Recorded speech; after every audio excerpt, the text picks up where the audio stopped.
Alasa di acara Basa Basi alias Bahas Sepak Bola Dalam Negeri. Dan kali ini saya ditemani oleh dua rekan saya yaitu Bang Ari dan Bang Alif. Kalian sehat-sehat ya? Alhamdulillah sehat. Alhamdulillah sehat. Puasanya juga lancar ya? Lancar. Karena kita kan mau bahas lumayan berat lah ini ya. Harga diri. Harga diri karena kita mau bahas timnas U23 yang mau main di SEA Games 2021.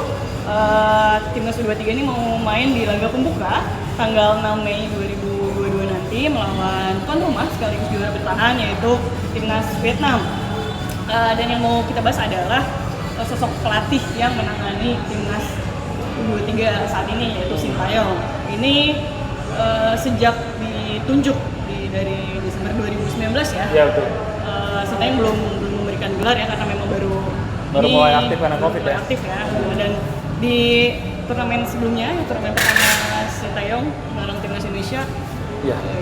Nyaris juga ya, nyaris memenangkan gelar, tapi ya nyaris tidak pernah cukup.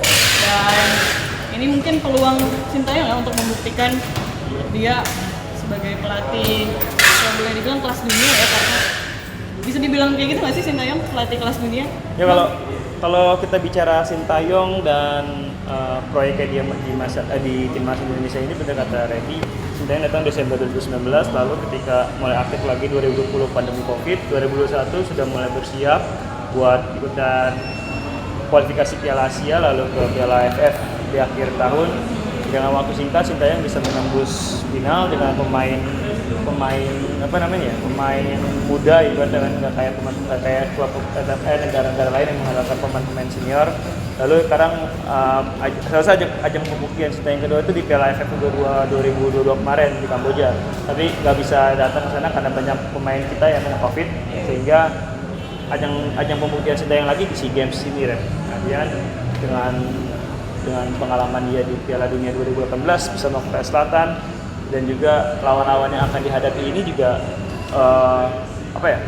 pernah bertemu juga di Piala AFF kayak seperti Vietnam, ada Pak Heng-syu, lalu ada Timor Leste pastinya si ini ya kan? Fabio Martial yang kemarin ketemu di Bali ya, yang di Bali, lalu ada Myanmar dan ada juga Filipina kan. Yang menarik ya pertemuan lawan Pak Heng-syu ya, selalu dibahas di Korea Selatan ya. Kalau Alif sendiri mungkin bisa sama-sama Korea Selatan, sama-sama juga ya pernah menukangi tim nasional usia muda ya.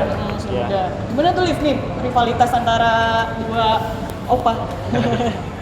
Betul ya, sama mungkin kita lihat bahwa ini bisa betul kata Bang Hari tadi, ini menjadi unjuk gigi kedua Sintayong dengan kiprahnya di timnas Indonesia, apalagi dengan rival yang cukup berat yaitu Vietnam. Terlebih Vietnam pun juga memiliki modal bagus ya, yang kita ketahui di Piala AFF U22 2020 di Kamboja kemarin, mereka berhasil menjadi juara ya setelah membungkam Thailand dengan skor tipis 1-0. Dan itu bisa menjadi sebuah sinyal bahaya ya, timnas Vietnam memberikan sinyal bahaya terhadap para kontestan lain bahwa bukan kaleng-kaleng nih timnas Vietnam ya, bahwa dengan modal menjadi kampiun di Piala AFF U22 itu bisa menjadi suatu capaian bagus sebelum mereka bertemu di SEA Games nanti. Dan tentunya harapan besar ada di pundak Sintayong. Masyarakat Indonesia pasti menanti medali pertama Sintayong bersama timnas Indonesia. Kalau melihat selain pelatih timnas Vietnam kan ini rivalitas antar negara juga ya, maksudnya satu negara. Kalau dengan negara lain misalnya timnas lain, pelatih timnas lain, Sintayong bisa dibilang unggul nggak sih atau sebenarnya gimana nih? Kita kalau bisa bicara sebenarnya kalau kita melihat kekuatan SEA Games ini kan paling yang kemungkinan mendapat medali emas ya Indonesia, Vietnam, Thailand, dan ya itu lagi kita nggak tahu ya apakah bisa Singapura yang kemarin nembus semifinal Piala AFF ataupun bisa Malaysia dengan Brett Monny dengan pelatihnya. Lalu kita juga yang menurut gue sih ya kita nggak bahas 3 negara lah, Thailand, Vietnam, Indonesia ya. Kalau Thailand kan kita tahu kan ya pelatihnya masih sama kan, di mana Alexander Polking ya, masih sama di AFF kemarin.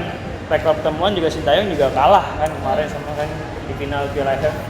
Karena emang juga waktu final Piala AFF leg pertama kita nggak komplit pemainnya kan, karena ada yang karena ada yang terganjal aturan pemerintah setempat ya. kan bagus nggak bisa main karena melanggar peraturan.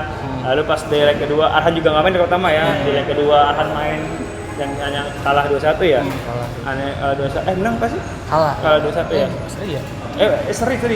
Ya lupa sih ya. Pokoknya intinya ya artinya kalau pakai isu ini emang agak menarik sih pembahasannya, tapi cuman ya kalau menurut gua udahlah kita lupain aja lah, maksudnya ibaratnya nggak bakal habisnya kalau ngebahas malah pakai sama Sintayong. Kita lihat aja nanti siapa yang akan lebih tangguh.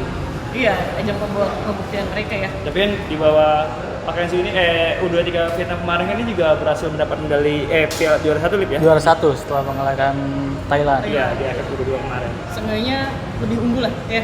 Tidak apalagi tuan rumah ya. Tuan rumah juga kan kemarin pas di games kemarin 2019 juga kita kalah 3-0 di final, dan itu juga bukan Sintayong, Indra Safri. Ya mungkin ada baiknya kan ketika Sintayong ini kurang tahu pemain-pemain Vietnam ya mungkin ya. Namun dibisikin nama Indra Safri karena Indra Safri ini juga menukangi timnas kita di SEA Games 2019 Filipina. Dikasih tahu mungkin siapa aja pemain yang harus diwaspadai sih.